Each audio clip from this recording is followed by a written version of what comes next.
Hi, my name is Caroline Kim and welcome to my YouTube channel. Here we have conversations on all things life.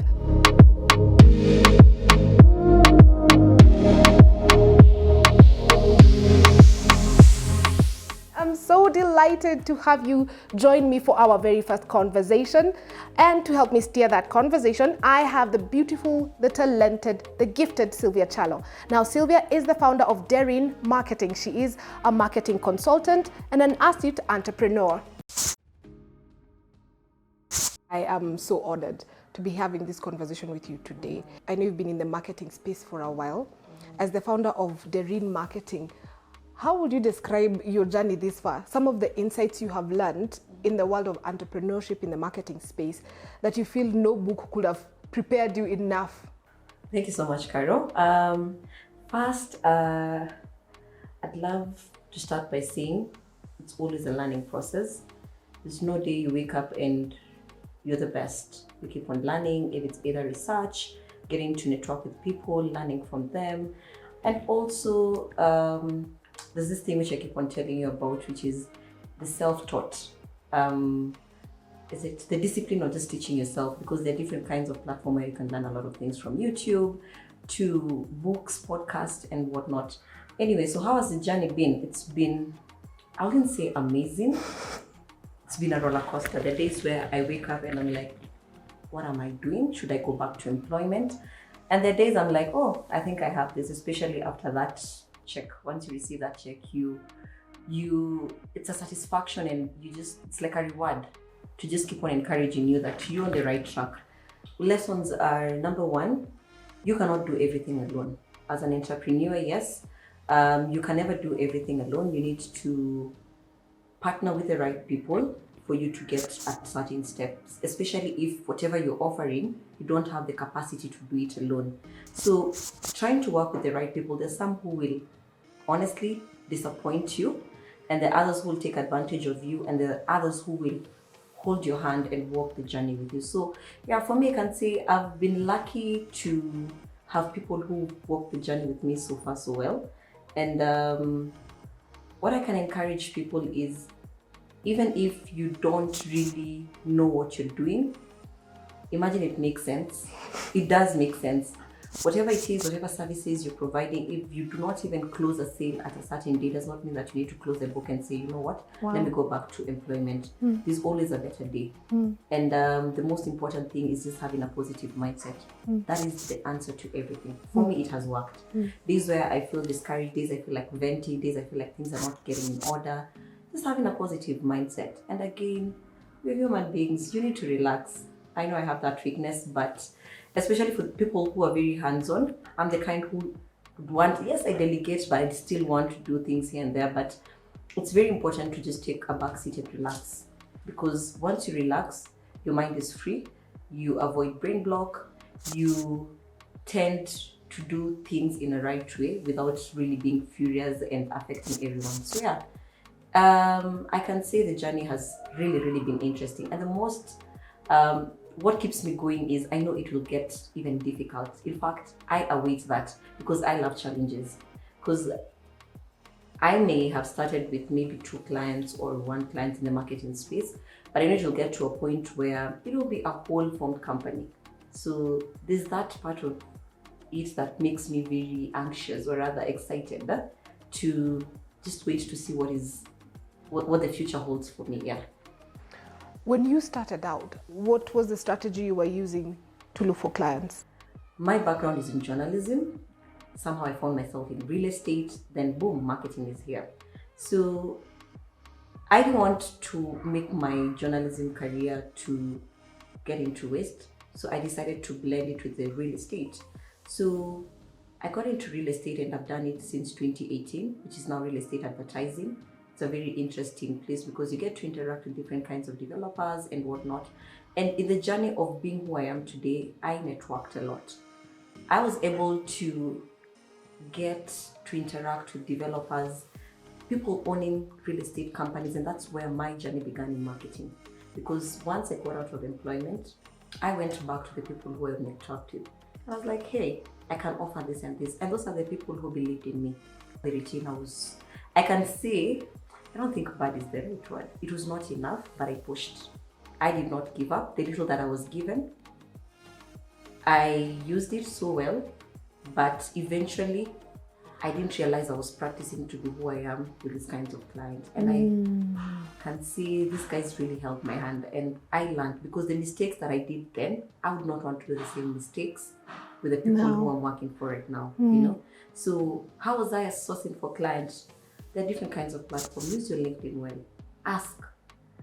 You will never get an opportunity if you don't knock the door.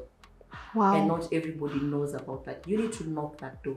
You need to put yourself out there. Let people know about what you're doing, you know? Because your service might not be important to someone right now. But at the end of the day, the more you put yourself out there, the more you knock. Once they need that service, you'll be at the top of their mind.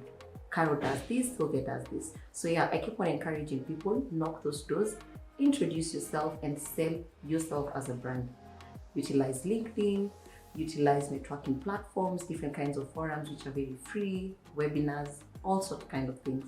Yeah, so that has been my way of getting clients. And also, wherever you get an opportunity, do your best, because whatever you do which is good, you'll get a referral out of it. Yeah, so any opportunity that you're given, try and give your level best, because that person who you're working for will refer you to someone else. Yeah, and don't stop learning. And then trends. Every day there's something new that is coming up, especially in the marketing side of it, and I'm sure in different industries as well. So never stop learning. Make it a routine to read. You cannot get knowledge if you stop reading. I know I'm not the best at that, but I try. I try, because sometimes you get so overwhelmed, there's a lot of work. But any chance you get, make an opportunity and try to read. Because there's only knowledge you'll only find in school, because they're books.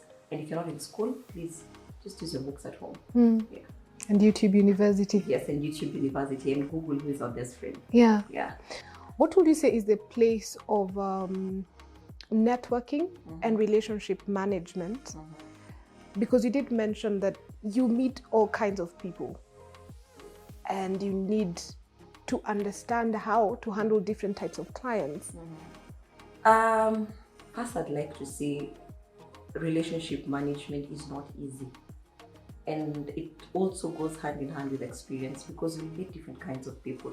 You meet clients whose expectations are over the roof, yet their budget is.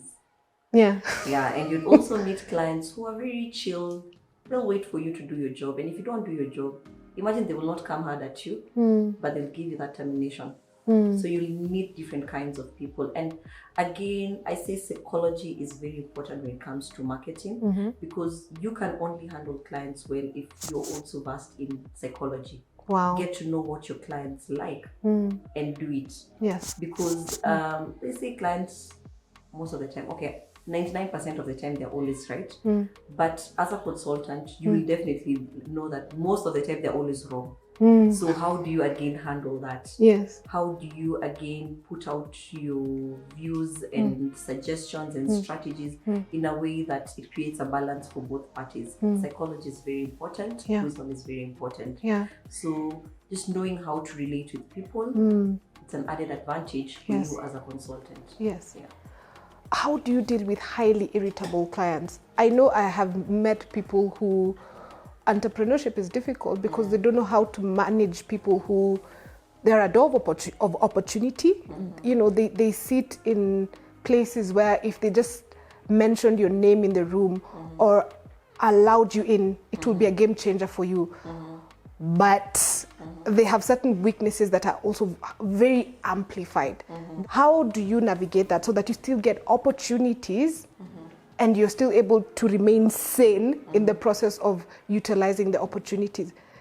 I'd go back to, again, it's more of client relationship. And I'd give an example of a class. As a teacher, you'll have all kinds of students. Some who've been brought up so well. Some who are coming from broken homes. Some who are coming from very poor background, and some who are rich and well off and you cannot tell them anything. Same applies to client consultant relationship again. So what do you do away as a teacher? Do you give special treatment to those who are coming from well off? No. You have to treat all of them equally.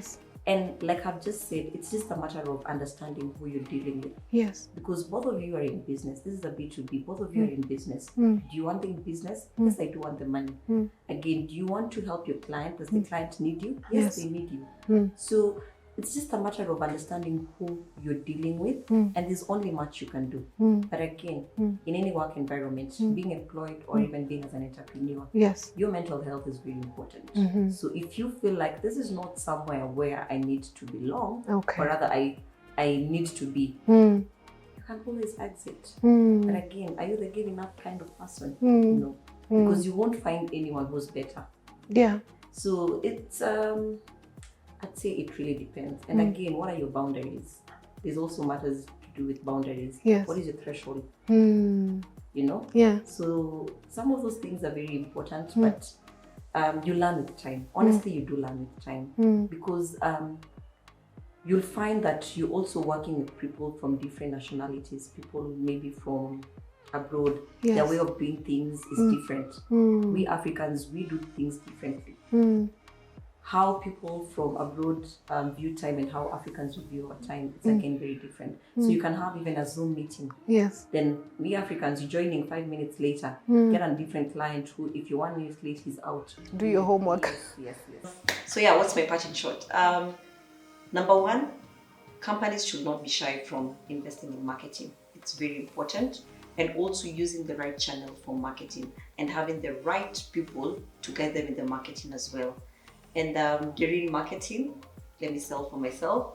Derine Marketing, we offer a wide array of services. You can check us on our website, and I'm sure it would be of help to clients who are in need of these services. Number two is, as a marketer, never stop learning, never stop prospecting, because that is the only way you will close a deal. It gets tough, but you have to hang in there. Because at the end of the day, the fruits of whatever you're selling as a marketer will only result when you put in that extra hard work to it. So yeah.